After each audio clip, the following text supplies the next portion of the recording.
Hello दोस्तों, मैं संदीप आप सबका अपने YouTube चैनल ज्ञान एजुकेशन आरबीएल में स्वागत करता हूं। दोस्तों, आपको पता है कि हम संपूर्ण हिंदी पढ़ रहे हैं। हमने बहुत सी चीज़ें इस पर पढ़ चुके हैं, ठीक, जैसे कि वर्णमाला पूरा समाप्त किया है हमने, और उसके बाद हमने शब्द में बहुत सी चीज़ें समाप्त कर दी। उसके बाद हम इसमें देख चुके हैं क्या, ठीक है। देखिए, कारक चिन्ह, आज हम कारक चिन्ह देखने जा रहे हैं, ठीक। इसके पहले हमने बहुवचन, एक वचन यानी वचन और लिंग भी देख चुके हैं। तो अब देखिए, कारक के बाद हमारा तुरंत बात क्या आएगा, अब हम विकारी शब्द शुरू कर देंगे, यानी संज्ञा, सर्वनाम, क्रिया, विशेषण, फिर इस तरीके से हम शुरू करते जाएंगे, यानी पूरा शब्द हम देखने वाले हैं, ठीक। तो आपको बता दें, हम संपूर्ण हिंदी पढ़ाने वाले हैं इसी चैनल पर। तो आप अगर पहली बार आ रहे हैं तो आप हमारे प्लेलिस्ट पे जाइएगा, वहां पर आपको मिल जाएगा संपूर्ण हिंदी ऑल एग्जाम 2021 के नाम से, ठीक। सब सारे एग्जाम के लिए इंपॉर्टेंट है, चाहे वो जिस चीज के लिए हो, पूरी एकदम डीपली के साथ हम पढ़ने वाले हैं, ठीक है। तो चलिए देखते हैं कारक चिन्ह। देखिए, कारक चिन्ह आपने बहुत जगह पढ़ा होगा, मगर आज जो हमसे पढ़ने आ रहा हो आपको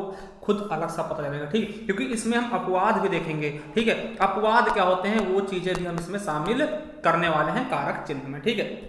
चलिए देखते पहले कारक चिन्ह का मतलब क्या होता है। दोस्तों, कारक चिन्ह की परिभाषा हम देख लें, ठीक है, क्या होता है। देखिए, संज्ञा या सर्वनाम के जिस रूप से वाक्य के अन्य शब्दों के साथ उसके संबंध का बोध होता है उसे कारक चिन्ह कहते हैं, ठीक है। मतलब कि जो संज्ञा या सर्वनाम होते हैं, ठीक है, संज्ञा सर्वनाम होते हैं, इनके जिस रूप से वाक्य के किसी अन्य के साथ, ठीक है, संबंध का बोध कराता है उसे वही कारक होता है, ठीक है। अब कैसे, देखिए, हम कह सकते हैं कि कारक जोड़ने का कार्य करता है, दो शब्दों को जोड़ने का काम करता है। जैसे राम मेरा भाई है ना, राम मेरा भाई है, राम मेरा भाई है, तो इसमें कारक क्या है, देखो, रा री रे है ना, इसमें संबंध बता रहा है कि राम का और भाई से क्या संबंध है, ठीक है। तो वो चीजें बता रहा है, ठीक है। एक चीज और नोट कर लेना कि सभी कारक या तो संज्ञा होंगे या फिर सर्वनाम होंगे, ठीक। कोई भी कारक होगा वो या तो संज्ञा होगा या फिर सर्वनाम होगा, इसके अलावा कोई भी कारक के साथ कारक नहीं लगेगा, कोई भी चीज के साथ कारक चिन्ह नहीं लगेगा, ठीक है।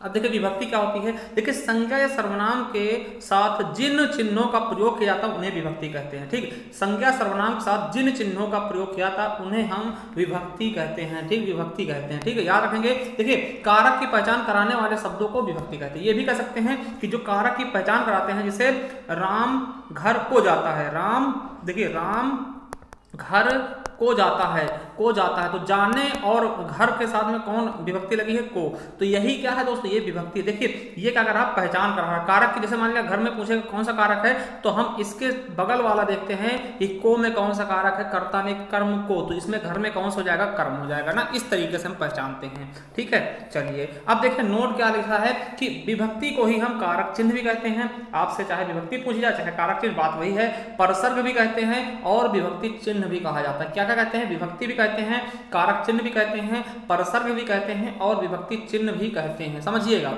जैसे राम ने रावण को मारा। अब देखिए, राम ने, ठीक है, रावण को मारा, बाण से मारा ना, तो बाण से मारा मतलब क्या हुआ कि यहाँ पे कितने कारक चिन्ह पूछ लेंगे, इस लाइन में कितने कारक चिन्ह है, तो 3 हैं। कौन कौन सा है, ने, को, से। अब देखिए क्वेश्चन कैसे पूछेगा, अब वहां अंडरलाइन करेगा, पूछेगा राम में कौन सा कारक है, तो देखिए जो उसके बाद में लगता है, उस शब्द के बाद में लगता है वो कारक होता है, पहले वाला कारक नहीं माना जाएगा, ठीक है। देखिए, राम के जस्ट बाद कौन सा है, ने, तो ने किस में आता है, कर्ता में, तो राम का जाएगा कर्ता हो जाएगा। वही पूछे रावण में कौन सा कारक है, तो रावण के बाद क्या है, को, तो कर्म को, कर्ता ने कर्म को, तो इसमें रावण में क्या है, कर्म। देखिए, अब देखिए, बाण के बाद से आया है तो कर्ता ने कर्म, करण से, तो दोस्तों इसमें इसके जैसे पूछेगा बाण में क्या है, तो करण हो जाएगा ना। तो ये चीजें आपको देखना, जस्ट उसके बाद वाला ही उसका कारक चिन्ह होता है, ठीक है। अब देखिए, विभक्तियां दो प्रकार की होती है। क्या होती है, विभक्तियां दो प्रकार की होती हैं, एक संश्लिष्ट विभक्ति, एक विशिष्ट विभक्ति। संश्लिष्ट विभक्ति क्या होती है, देखिए, वे विभक्तियां जो सर्वनाम के साथ मिलाकर लिखी जाती हैं, समझिएगा, वे विभक्तियां जो सर्वनाम के साथ मिलाकर लिखा जाती उन्हें हम क्या बोलते हैं, संश्लिष्ट विभक्तियां। जैसे तुम क्या है, सर्वनाम है, उसके साथ में हमने ने, कर्ता वाली विभक्ति जोड़ दिया, तुमने हो गया दोस्तों, तो ये क्या हो गया, संश्लिष्ट विभक्ति हो गई। हम क्या है, सर्वनाम है और को जोड़ दिया, कर्म वाला है ना, कर्ता ने कर्म को, तो क्या हो गया, हमको होगा। उसे तुम में से विभक्ति जुड़ी, इस तरह से जोड़ के जो लिखी जाती हैं सर्वनाम साथ, उनको हम संश्लिष्ट विभक्ति कहते हैं। समझ गए होंगे, किसी भी विभक्ति मतलब किसी भी सर्वनाम साथ अगर कोई विभक्ति जुड़कर लिखा जाए तो वो क्या होती है, संश्लिष्ट विभक्ति, ठीक है, क्लियर। अब देखिए, एक विशिष्ट विभक्ति होती है, विशिष्ट क्या होती है, ये दूर दूर लिखी जाती है। देखिए, वो विभक्तियां जो संज्ञा शब्दों से दूर लिखी जाती हैं। देखिए, एक चीज और समझिएगा, जो ये वाली विभक्तियां होती है संश्लिष्ट विभक्तियां, ये केवल सर्वनाम में लगती हैं, ठीक, और उनके साथ जुड़ जाती है, सर्वनाम के साथ जुड़ती हैं, ठीक। और जो विशिष्ट वाली होंगी ये संज्ञा के साथ लगती है। देखिए अब देखिए यहाँ पे क्या था, तुमने क्या था, तुमने एक इसी में क्या है तुमसे, जैसे मान लिया तुमसे, तो इसमें देखिए तुम के साथ तुम क्या है सर्वनाम है और से क्या है एक विभक्ति है, तो दोनों जुड़ के बनी है, ठीक। मगर यहाँ पे क्या होता है विशिष्ट में क्या होता है ये अलग अलग होती है। जैसे राम ने, देखिए ने अलग लगाएगा है ना, राम ने एक में ही जोड़ देगा ना, तो ये क्या है अलग अलग, तो इसलिए इसको हम विशिष्ट बोलेंगे ना। राम ने रावण को बाण से मारा, इसमें क्या होगा दोस्तों कि अलग अलग है, इसमें विशिष्ट विभक्ति का प्रयोग हुआ है। समझ गए होंगे, ठीक है। अब देखते हैं कारक के भेद। सबको पता है कि देखिए समझिएगा, अगर मूल कारक की बात करते हैं दोस्तों तो मूल कारक के मुख्यतः 6 भेद होते हैं। कितने? 6 भेद होते हैं। कौन कौन से? अब देखिए आप लोगों ने 8 पढ़े हैं, तो दोस्तों आपको बता दें संबंध और संबोधन मूल कारक के भेद नहीं है। एक चीज समझिएगा, अगर क्वेश्चन आता है कि मूल कारक के कितने भेद हैं दोस्तों, तो 6 बताना है। क्यों? क्योंकि संबंध बोधक और जो संबंध और संबोधन, ठीक, 2 चीजें आपको पता होगा ना, संबंध और संबोधन ये मूल कारक नहीं होते हैं, ठीक है। अगर पूछे कि हिंदी में और ये संस्कृत में बात करते हैं, ठीक, मूल कारक उत्पत्ति, मूल मतलब क्या उत्पत्ति किनकी हुई थी, ठीक है। आप देखिए क्वेश्चन ये वाला आपके लिए इंपॉर्टेंट है, ठीक, वो छोड़िएगा, ये वाला इंपॉर्टेंट है कि हिंदी में कुल कितने कारक हैं, तब आपको बताने 8। देखिए हिंदी में कुल कितने कारक, तो 8 बताना। हिंदी में कितने कारक, अगर पूछे हिंदी में कितने कारक, कुल लगे या ना लगे, तब भी आपको 8 ही बताना, नहीं 6 बता के चले आओ बोल दो सर जी आपने 6 बता दिया, नहीं। अगर क्वेश्चन पूछेगा मूल कारक कितने हैं, तब आपको 6 बताना है, ठीक है। अगर ऐसे पूछता है कारक तो 8 ही बताना है। कौन कौन से हैं समझिएगा, कौन कौन से हैं, तो कर्ता ने, ठीक है। कर्ता का कारक चिन्ह क्या होता है, परसर क्या होता है, तो ने, ठीक है। जहां कहीं भी ने मिलेगा समझना कर्ता कारक है ना। कर्म का क्या है, को। करण का क्या है, से, है ना। मगर ये क्या होगा, से मतलब जुड़ने वाली स्थिति में ना, या फिर के द्वारा या माध्यम से, ठीक है। अब देखिए संप्रदान के लिए क्या होता है, तो संप्रदान में क्या होता है, के लिए, हेतु, निर्मित या वास्ते। अपादान में क्या होता है, से अलगाव के लिए। देखिए अपादान वाला और करण दोस्तों 2 एक ही जैसे होते हैं, क्योंकि यहाँ भी से है और यहाँ भी से है, तो समझिएगा। करण में क्या होता है दोस्तों, एक पास की चीजें, ये मतलब जुड़ने वाली चीजों के लिए आती है। और अपादान में क्या होता है, अलगाव होगा, जहां कहीं भी अलगाव हो, जैसे हिमालय से गंगा निकलती है, तो गंगा हिमालय से निकलने की कोशिश कर रही है, मतलब अलग होने की कोशिश कर रही है, इसलिए क्या होगा वहां पर अपादान कारक होगा, ठीक है। संबंध कारक क्या होता है, काकी के, रारी रे, नानी ने, ये संबंध कारक होते हैं। अधिकरण क्या होता है, मे पर और संबोधन हे अरे, ठीक है। देखिए मूल कारक में ये और ये नहीं आते हैं, ठीक, तो ये याद रख लेंगे। तो चलिए अब शुरू करते हैं कर्ता कारक से। क्या? कर्ता कारक से हम अच्छे से शुरू करने वाले हैं। अब देखिए कर्ता कारक का चिन्ह क्या होता है, ने, ठीक है। देखिए कर्ता कहते हैं किसको है, तो वाक्य में क्रिया के करने वाले को कर्ता कहते हैं। जो भी व्यक्ति क्रिया करेगा उसे वही क्या होता है, कर्ता होता है। ये चीज आपको पता होना चाहिए ना, कि वाक्य में क्रिया को करने वाले को कर्ता कहा जाता है, ठीक। देखिए इसमें विभक्ति ने कर्ता के साथ लगता है ना। अब पता है कि कर्ता का विभक्ति चिन्ह क्या होगा, ने, तो यही क्या होगा, जैसे राम ने खाना खाया, तो राम के साथ में ने लगेगा, तो ने लग गया, इसका मतलब क्या, करता है, ठीक है। समझ गए ना। चलिए अब देखिए कहीं कहीं ने नहीं लगा होता, तब भी आपको समझना होगा। उदाहरण के लिए देखते हैं, राम ने भोजन किया, तो राम के साथ ने लगा, ने का कर्ता हो गया, राम का होगा कर्ता होगा। देखिए मोहन खेल रहा है, तो यहाँ पे क्या है, कौन सा कारक है, देखिए मोहन में पूछे कौन सा कारक, करता ही तो है मोहन ना। राधा गाना गा रही है, तो राधा क्या है, करता है, ठीक। अध्यापक ने हिंदी पढ़ाया, तो ने क्या होगा, ये लग गया, तो अध्यापक ने क्या होगा, अध्यापक इसमें क्या होगा, कर्ता कारक होगा। तुमने खाना खाया, अब देखिए इसमें क्या है, संश्लिष्ट विशिष्ट वाला जो बताया था, देखिए इसमें आ गया ना, तो तुमने ने लगा ना, तो क्या हो गया आपका, कर्ता कारक हो गया। राम को पढ़ाना चाहिए, देखिए यहाँ पर राम के साथ में को लगा है, मगर यहाँ पर फिर भी कर्ता कारक हो गया। देखिए क्योंकि राम क्या है, कर्ता खुद ही है, राम क्या है, कर्ता काम करने वाला है ना, क्रिया करने वाला है, तो ये चीज आपको पता होना चाहिए, ठीक है। यहाँ पे उपदेश दिया रहा है दूसरी चीज के लिए, ठीक, तो यहाँ भी क्या हो जाएगा आपका कर्ता, ठीक है। अब देखिए कर्म कारक का क्या होता है, कर्म का क्या होगा, चिन्ह क्या होगा, परसर क्या होगा, को होगा ना, कर्ता ने कर्म को। देखिए अब कर्म किसको बोलते हैं, देखिए क्रिया जिस पर अपना प्रभाव डालती है, समझ लीजिएगा, क्रिया जिस पर अपना प्रभाव डालती है उस संज्ञा या सर्वनाम को हम कर्म कहते हैं। मतलब जिस पर वो प्रभाव डालेगी वही क्या होगा, कर्म होगा, जो चीज करेगी, ठीक है। आपको पता है जिस चीज पे करना प्रारंभ होगा, जिस पर अपना प्रभाव डालेगी वही क्या होगा, कर्म होगा। इसमें विभक्ति को का प्रयोग होता है, आपको पता है विभक्ति चिन्ह क्या होता है, इसका को होता है। देखिए इसकी पहचानने का सबसे अच्छा उपाय क्या है, देखिए कर्म की पहचान के लिए आप क्या अथवा किसको का प्रश्न करेंगे, इससे क्या होगा, सरलता से आप कर्म का पहचान कर लेंगे। जैसे राम जाता है तो क्या जाता है, राम जाता है ना, तो राम, ठीक, तो क्या अथवा किसको का प्रश्न करिए, अगर आंसर मिलता है तो समझ लीजिएगा क्या होगा, कर्ता होगा, ठीक है। समझिए कर्म होगा, सॉरी कर्म है ना, तो चीजें आप देख सकते हैं। और देखिए इन चीजों में मतलब अगर ऐसे चीज आते हैं दोस्तों, वहां भी क्या होगा, आपका कर्ता होगा। ये अपवाद वाली चीजें इनको समझिएगा, ठीक। जैसे दोनों ओर कह दिया जाए, जैसे कि कह दिया जाए जंगल के दोनों ओर पानी है, तो क्या होगा, वहां भी कर्म होगा, ठीक है। चारों ओर है ना, दोनों ओर, तीनों ओर, चारों ओर, ऐसे दुहना, दूध दुह रही है ना, राधा दूध दुह रही है, तो क्या होगा, वहां भी दोस्तों कर्म होगा, ठीक है। अब देखिए दंडित करना, किसी राजा ने प्रजा को दंडित किया, तो कहाँ क्या होगा, आपका कर्म कारक होगा, ठीक है। तो ये देखिए चुराना किसी चीज को, मांगना, चुनना, पकाना, बोलना, ले जाना भी इसी के अंतर्गत आते हैं। जैसे वो गाय को ले जा रहा है तो ले जाने में ये क्या हो जाएगा दोस्तों, यहाँ भी क्या हो जाएगा, आपका कर्म कारक, ठीक है। तो ये चीजें याद रख लेना, यही अपवाद के लिए होती है। देखिए घर तीनों तरफ से, तीनों ओर से पानी से घिरा, आपने बताया ना तीनों ओर से घिरा है, तो इसका मतलब क्या होगा, यहाँ पे कर्म होगा, ठीक, कर्म कारक। राम ने श्याम को मारा, राम ने श्याम को मारा। अब देखिए यहाँ पे दो कारक हैं, समझिएगा, यहाँ पे दो कारक, राम ने यहाँ पे करता है, यहाँ पे कर्म है, ठीक है। तो आपसे पूछेगा कि इनमें कौन सा कारक, तो आप कंफ्यूज हो गए, इसीलिए वो भी क्या करता है, इसके नीचे अंडरलाइन कर देगा, क्या, श्याम के नीचे इसने अंडरलाइन कर दिया। आप पूछ लिया कि निम्नलिखित रेखांकित शब्द में कौन सा कारक है, तो अब देखिए श्याम के बाद कौन सा है, को, तो इसमें क्या हो जाएगा, कर्म हो जाएगा ना, इस तरीके से। अब मैदान के चारों ओर वृक्ष हैं, देखिए चारों ओर आ गया, हमने बताया था ना। अब देखिए स्कूल के दोनों ओर मैदान, दोनों ओर आ गया, तो ये भी हो जाएगा, ठीक है। विनय पुस्तक पढ़ रहा, देखिए अब इसमें पुस्तक, देखिए पुस्तक पर लगा है क्या, आपका रेखांकित है, तो पूछेगा रेखांकित शब्द में कौन सा है। अब देखिए विनय पूछता, तो विनय क्या होता है, ये करता है, तो पुस्तक को पढ़ रहा, अपने आप समझिएगा, विनय पुस्तक पढ़ रहा है, यानी क्या, पुस्तक के साथ में को हम लगा सकते हैं, विनय पुस्तक को पढ़ रहा, ठीक है। तो ये चीजें क्या होगा, ये वैसे भी ये कर्म है, आपको पता है कर्म हो रहा ना, पुस्तक के साथ कर्म हो रहा, तो ये क्या हो जाएगा, कर्म हो जाएगा, ठीक है। अब वहीं देखिए राधा ने चाय बनाया, राधा ने चाय को बनाया, ठीक, तो यही यहाँ भी आप देखिए चाय के नीचे अंडरलाइन, तो चाय में क्या हो जाएगा, कर्म कारक, ठीक। तो ये चीज आप समझ गए होंगे बिल्कुल अच्छे से। जैसे राम दूध दूहता है, तो हमने बताया था दूहता में क्या होगा दोस्तों, है ना, एकदम से आपको बताया था, ऊपर हमने लिखवाए भी थे, ठीक है। अपवाद का स्वरूप, तो कर्म कारक होगा इसमें भी, ठीक है। माली फूल चुनता है, तो चुनने में भी क्या होगा, आपका कर्म कारक होगा। और बाकी जो हमने उदाहरण लिखा है उन्हें अच्छे से लिख लीजिएगा, यही क्या है, आपकी जानकारी के मतलब आपको दूसरों से अलग करते हैं, यही जानकारी क्या है, आपको दूसरों से अलग करते हैं, ठीक है।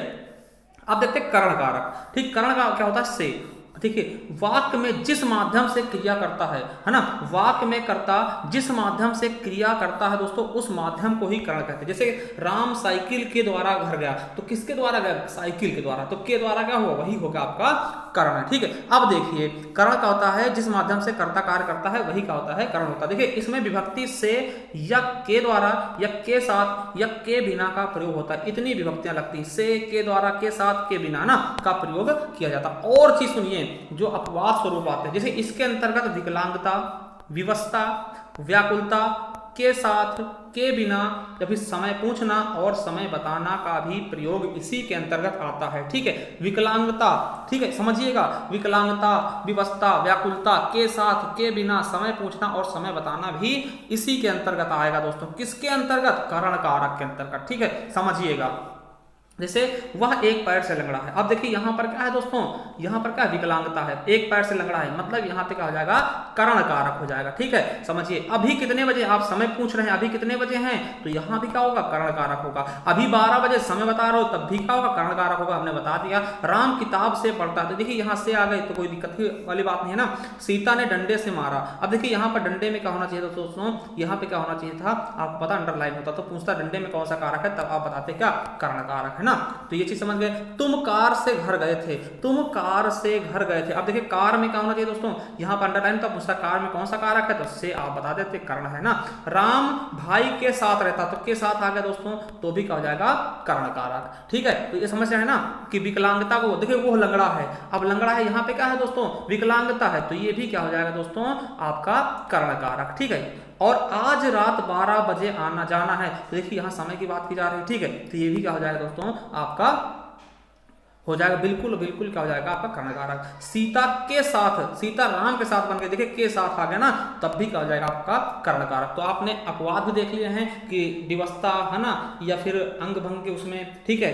तो किसी भी तरह से अगर आपके इसमें क्वेश्चन आते हैं, अगर आप सही से नोट्स बना के सही से समझ रहे हैं, तो बिल्कुल कोई भी क्वेश्चन बाहर नहीं जाएगा, ठीक, अपवाद स्वरूप भी, ठीक है। अब देखते हैं संप्रदान। संप्रदान क्या होता है, के लिए, क्या दोस्तों, के लिए। अब देखिए कर्ता जिसके लिए कार्य कर रहा है, मतलब कर्ता जो है जिसके लिए भी कार्य कर रहा है वो क्या होता है, संप्रदान होता है। क्या होता है दोस्तों, संप्रदान होता है। कर्ता जिसके लिए कार्य कर रहा है वो संप्रदान होता है। समझिए, इसमें विभक्ति के लिए का प्रयोग होता है। किसके लिए, के लिए का प्रयोग होता है दोस्तों, ठीक है। समझिए, इसके अंतर्गत रुचि पसंद को व्यक्त करना, ठीक है, ईर्ष्या, क्रोध, दान, ठीक है। और जो दान कौन सा, हमेशा के लिए जो दिया जाए, ठीक है, वो चीज समझिएगा। जैसे हमेशा के लिए जो दान कर दिया जाए वो वाला इसमें आएगा। ऐसा नहीं कि आपने किसी को साइकिल दी, ठीक है, साइकिल दी और फिर तो साइकिल वापस, वो नहीं होगा। जैसे कि राजा ने प्रजा को कपड़े दे दिए तो कपड़े अब मांगेगा नहीं, ठीक है, प्रजा से राजा, ठीक। तो वो दान जो हमेशा के लिए, जैसे पुरस्कार हो गया, ठीक, उपहार हो गया, अवार्ड हो गया, अभी ये दे दिए मांगे थोड़ी जाएंगे, नमस्कार इसी के अंतर्गत आएगा ना। आदि भावों में संप्रदान कारक होता, समझिएगा। बहुत अच्छे यहाँ से आते हैं, देखिए यहाँ से क्वेश्चन आते हैं, ये समझिएगा। देखिए जैसे संप्रदान का होता के लिए, है ना, संप्रदान का होगा के लिए। तो समझिएगा संप्रदान में कैसे कैसे आएंगे। जैसे श्याम भाई के लिए खिलौना लाए, देखिए के लिए आ गया तो सिंपल है, ठीक है। बच्चे को गेंद लाओ, ठीक है, बच्चे को गेंद लाओ दोस्तों, ठीक है, क्या है, बच्चे को गेंद लाओ। तो यहाँ पर क्या हो जाएगा दोस्तों, आपका बिल्कुल और बिल्कुल क्या हो जाएगा, संप्रदान, ठीक। बच्चे के लिए गेंद लाओ ना, तो को यहाँ पे है, मगर जबरदस्ती को फिट किया गया, इसलिए यहाँ पे क्या हो जाएगा, के लिए ना, बच्चे के लिए गेंद लाओ। तो पूछेगा इसमें कौन सा कारक है, तो क्या हो जाएगा दोस्तों, आपका संप्रदान कारक। अब देखिए, तुमने गरीबों को दान दिया था। अब देखिए, गरीबों को दान दिया था, इसमें पूछे कौन सा कारक है, तो आप को आ गया कर्ता ने कर्म को, तो कर्म बता देना। तो कर्म नहीं होगा दोस्तों, यही तो बात समझना है, कर्म नहीं होगा, यहाँ संप्रदान होगा। क्योंकि आप गरीबों को दान तो दे रहे हो, क्या गरीबों से फिर वो दान मांग लोगे जब तुम गरीब हो जाओगे, नहीं। आप जो चीज दो वो चीज वापसी न ले पाओ, वही क्या होता दोस्तों, संप्रदान कारक। क्या, संप्रदान कारक। तो यहाँ पे दान देने की बात की जा रही, वो क्या होगा, संप्रदान कारक होगा, ना कि यहाँ पे कर्म कारक होगा, ठीक है। वैसी तरह से जैसे राजा ने प्रजा को कंबल दान किया, बहुत बार पूछे गए, ये याद रखिएगा, ठीक है। मैंने भिखारी को भिक्षा दी, अब मैंने भिखारी को भिक्षा दी, अब दोबारा थोड़ी मांग लूंगा उससे ना, तो भैया भिखारी हमारा भिक्षा वापस कर दो ना। तो जो चीज ना मांग सको, हमेशा के लिए दे दी जाए, वह क्या होती है, संप्रदान कारक, ठीक है। चलिए, जैसे सीता सब्जी खरीदने बाजार गई, तो ठीक है, तो सब्जी खरीदने बाजार गई, ठीक। तो यहाँ भी क्या हो जाएगा दोस्तों, आपका संप्रदान हो जाएगा। राम दौड़ने मैदान जाता है, तो राम दौड़ने कहाँ जाता है, मैदान जाता है दोस्तों। तो यहाँ भी क्या होगा, आपका संप्रदान कारक होगा, ठीक है। देखिए, माता जी को सादर प्रणाम, देखिए हमने बताया था नमस्कार और प्रणाम आशीर्वाद के, उसमें भी क्या हो जाएगा दोस्तों, आपका संप्रदान कारक होगा। भैया जी को मेरा नमस्कार, देखिए यहाँ नमस्कार किया जा रहा है, ये भी क्या हो जाएगा दोस्तों, संप्रदान कारक हो जाएगा ना। अध्यापक बालक पर क्रोध करता है, देखिए जब हमने बताया था क्रोध के मामले में भी क्या होगा, संप्रदान कारक होगा। अध्यापक बालक पर क्रोध करता है, अब यहाँ देखिए में पर आ गया तो संप्रदान, ठीक है। अधिकरण में समझ लेना कि अधिकरण में पर, तो यहाँ पर संप्रदान होगा क्योंकि क्रोध कर रहा है ना, तो क्रोध के भाव में भी यही होगा, ठीक है। मुझे लड्डू अच्छा लगता है, देखिए रुचि है हमारी, मुझे लड्डू अच्छा लगता है, तो क्या हो जाएगा दोस्तों, संप्रदान हो जाएगा। रुचि के मामले में भी क्या होगा, संप्रदान कारक हो जाएगा, ठीक है, समझ गए होंगे। अब चलिए अपादान समझते हैं। अपादान का होगा अलगाव, किसी से दूर जाना, ठीक, कोई चीज दूर हो रहा हो किसी चीज से, तो क्या होगा, अपादान में आएगा। देखिए, जहां एक संज्ञा या सर्वनाम दूसरी संज्ञा सर्वनाम से अलग हो या तुलना हो दोस्तों, वहां अपादान कारक होगा। देखिए, इसके अपवाद क्या हो सकते हैं, इसके अंतर्गत अलगाव होगा, ये तो समझ में आएगा। देखिए, घृणा होगा तब भी तो आप अलग हो, किसी से आप घृणा कर रहे हो तब भी तो अलग हो गए। विभत्स रस में क्या आप उसके पास जाओगे, नहीं। विभत्स रस में क्या होता है, आप अलग ही जाने की कोशिश करोगे। जब अध्ययन किसी से लिया जाए उसमें भी, ठीक है, मना करने पर भी, मत, निषेध या दो की तुलना करने पर, किसी चीज की दो लोगों की तुलना कर दिया, वहां भी क्या होगा, अपादान कारक होगा। ये अपवाद स्वरूप है, ठीक है, समझिए। पेड़ से पत्ता गिरता, देखिए पेड़ से क्या है, से आ गया, अब यहाँ करण होगा या फिर अपादान होगा, तो समझिएगा करण नहीं होगा, ठीक है।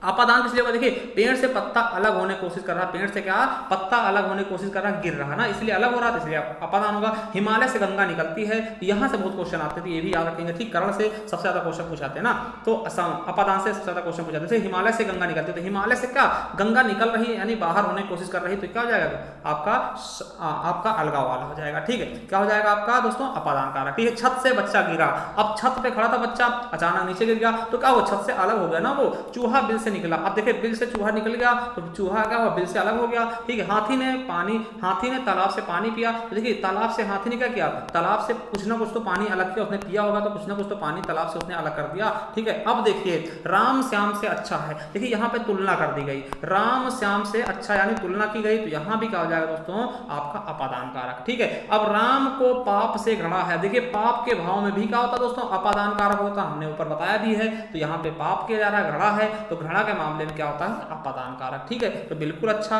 ठीक है, अपादान हो जाएगा। देखिए बच्चा कुत्ते से डरता है, देखिए वो कुत्ते से डर रहा दोस्तों, भयभीत हो रहा, तो भय के उसमें भी हमने बताया था क्या दोस्तों, अपादान कारक होगा। ठीक है, अब देखो वह मुझसे सुंदर, यहाँ भी तुलना हो रही है। ठीक है, वह मुझसे सुंदर तुलना हो रही है, तो यहाँ भी क्या हो जाएगा, अपादान कारक हो जाएगा। गरीब को घड़ा से मत, देखो यहाँ घड़ा की बात की गई और मत आ गया दोस्तों, तो मत में भी क्या होगा दोस्तों, बिल्कुल सही हो जाएगा क्या, अपादान कारक। ठीक है, अब देखिए मैं स्टेशन से आया, अब देखिए स्टेशन से मैं आ गया हूं, मतलब स्टेशन से अलगाव हो गया है, तो यहां भी क्या हो जाएगा दोस्तों, अपादान कारक। ठीक है, अलगाव के भेद में बिल्कुल समझ में आ रहा होगा। अगर आप समझने की सही से कोशिश कर रहे होंगे, अगर नहीं आता तो कमेंट में कर दीजिएगा, हम बिल्कुल अच्छे से आपको समझा भी देंगे। ठीक है, कोई दिक्कत वाली बात नहीं। अब देखते हैं संबंध कारक।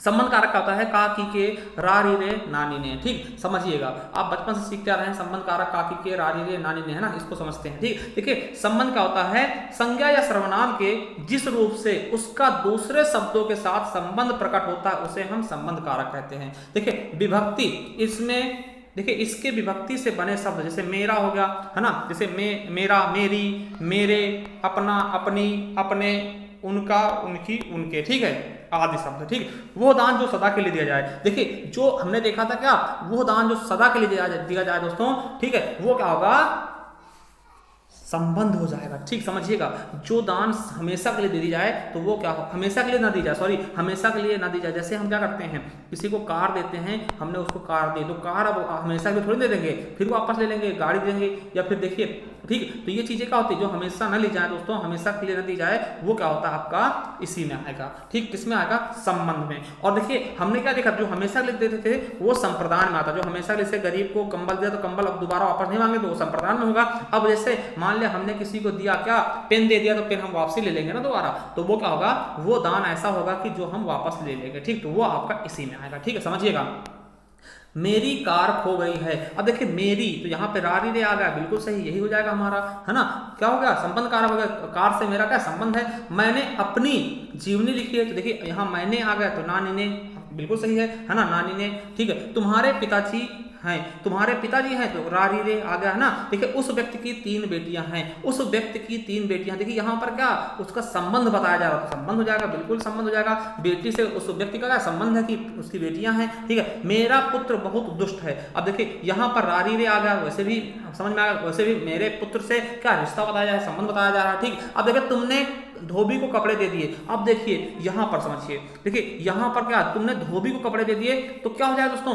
यहाँ पर आपका क्या हो जाएगा, संबंध हो जाएगा। क्यों, क्योंकि धोबी को आपने कपड़े दिए धुलने के लिए दिए हैं। ठीक, ऐसे एकदम से नहीं दे दिए कि धोबी ले ले भैया, तो है ना, तो तुमने धोबी को कपड़े दिए क्या, धुलने के लिए, धुलने के बाद फिर वापस ले लोगे, यानी ये ऐसा दान है जो आप वापसी लेने वाले हो, तो यहाँ क्या हो जाएगा दोस्तों, संबंध कारक होगा। अगर यही पे बात कर ले, तुमने भिखारी को कपड़े दे दिए, तो भिखारी शब्द लगते दोस्तों ये तुरंत चेंज हो जाता, क्या, संप्रदान कारक में बदल जाता। ठीक, क्योंकि वो दान आप भिखारी को देने के बाद वापसी नहीं ले सकते थे। ठीक, अब देखिए मैंने दोस्त को बाइक दी है, अब बाइक दी है, दान किया, मगर वापसी ले लोगे भैया, ऐसा नहीं एकदम से दे दिया। ठीक, तो ये भी क्या हो जाएगा आपका संबंध कारक। ठीक, समझिएगा, समझने की कोशिश करिएगा। ठीक है, चलिए अब देखते हैं अधिकरण कारक। अधिकरण में क्या होता है, में पर, क्या होता है अधिकरण, मतलब में पर। ठीक है, देखिए समझिए अधिकरण क्या है, में पर। अब देखिए संज्ञा के जिस रूप से क्रिया के आधार का बोध हो, संज्ञा के जिस रूप से क्रिया के आधार का बोध हो उसे अधिकरण कारक कहते हैं। देखिए आधार का बोध हो उसे अधिकरण कारक कहते हैं, जिस आधार पे, मतलब जहां जैसे आधार का होता है एक न्यू जैसे होती है ना,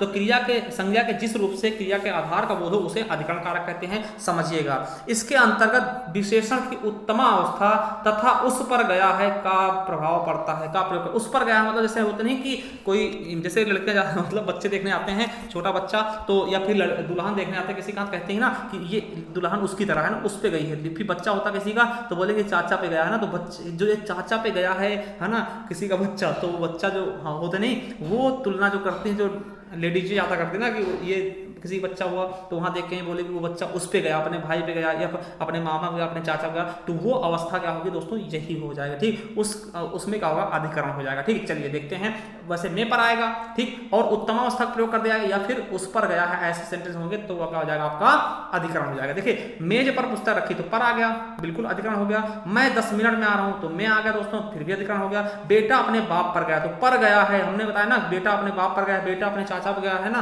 तो ये क्या हुआ, जो गया शब्द है उस पर गया है, किसी पर जाने वाली मतलब किसी के फेस की विशेषता मतलब दोनों की तुलना कर दी जाए, वो क्या होगा दोस्तों, वो आपका अधिकरण आ जाएगा। ठीक, अब देखिए तुम्हारे पैसे मेज पर रखे हैं, तो कहां पर, मेज पर, ठीक है, रखे हैं, तब भी क्या हो जाएगा आपका, यही हो जाएगा ना के, है ना, मे पर, है ना, तो ये सिर्फ 6 में आती हैं इसी में। ठीक, चलिए अब लास्ट देखते हैं संबोधन। देखिए संबोधन एकदम सिंपल है, आपको पता भी होगा, जिस शब्द से किसी को पुकारने का बोध हो उसे संबोधन कारक कहते हैं। क्या, जिस शब्द से किसी को पुकारने का बोध हो उसे संबोधन कारक कहते हैं। यह कारक वाक्य में वाक्य से पहले लगता है। देखिए एकमात्र कारक है जो वाक्य से पहले लगता है, क्वेश्चन समझ लीजिएगा। ठीक है, ये कारक, और ऐसे हम देखते थे सारे कारक क्या बाद में लगते थे, है ना, मगर ये एक ऐसा कारक है जो वाक्य के बाद में लगता है। देखिए वाक्य के पहले लगेगा, जैसे हे प्रभु, तो प्रभु से पहले ये कारक आया क्या, हे। और दोस्तों आपको समझ लीजिएगा सबसे आसान यही है, क्योंकि जहां पे ये विस्मयाद वाला चिन्ह मिल जाए, ये विस्मयाद बोधक का चिन्ह होता है, ये चिन्ह अगर लगा मिल जाए तो बिल्कुल और बिल्कुल यही कारक हो जाएगा, क्या, विस्मयाद बोधक संबोधन कारक। ठीक, अब देखिए हे राम क्या हो गया, यहां पर क्या है दोस्तों, हे राम, तो हे क्या है दोस्तों, कारक है, और ये चिन्ह अगर मिल जाए तो आपका यही कारक होगा। अरे कैसे होगा, तो ये सब सेंटेंस क्या है, इसी के अंतर्गत आएंगे। ठीक दोस्तों, अब देखिए आपको बता दें कि अगर आप हमारे चैनल पर नए हैं तो सब्सक्राइब कर लेना दोस्तों। अब हमारी वीडियो संज्ञा की आने वाली है, फिर सर्वनाम की, फिर क्रिया, फिर विशेषण, इस तरह से पढ़ते हुए चलेंगे। और आपको बता दें कि अगर आप नए हैं चैनल पर सब्सक्राइब कर लें, और अगर आपने आगे की वीडियो नहीं देखी तो आप हमारे इसी चैनल प्लेलिस्ट पे जाएंगे तो इस तरह से प्लेलिस्ट खुल जाएगा दोस्तों। ये प्लेलिस्ट मिलेगा क्या, संपूर्ण Hindi new batch all exam के नाम से। ठीक है, इस पर एक एक करके हम सारी वीडियो यहीं पर मिलेंगे आपको। ठीक है, तो मान लिया आप इसे कब ज्वाइन कर रहे हो आपको हमें नहीं पता, मगर जब भी करते हो आप यहाँ पे जाइएगा, आप नए सिरे से देखिएगा, एक तरीके से वीडियो आपको लगी हुई मिल जाएंगी। अच्छे से नोट्स बनाइए, और एक चीज हमें जरूर बताइएगा कमेंट बॉक्स में, क्या आज तक आपने इस तरीके से कारक चिन्ह पढ़ा है अपवाद के साथ। अगर पढ़ा है तो ठीक है, अच्छी बात है, अगर नहीं पढ़ा है तो बहुत अच्छी बात तब भी है। ठीक है, चलिए थैंक यू। और देखिए अगर अच्छा लगा करे तो आप दोस्तों में शेयर करिए। ठीक है, दोस्तों में शेयर करिए। और संपूर्ण हिंदी अगर हिंदी साहित्य पढ़ना है तो आप हमारे दूसरे चैनल यानी ज्ञान RBL में जा करके पढ़ सकते हो, वहां हम संपूर्ण हिंदी साहित्य का इतिहास चला रहे हैं। थैंक यू, धन्यवाद।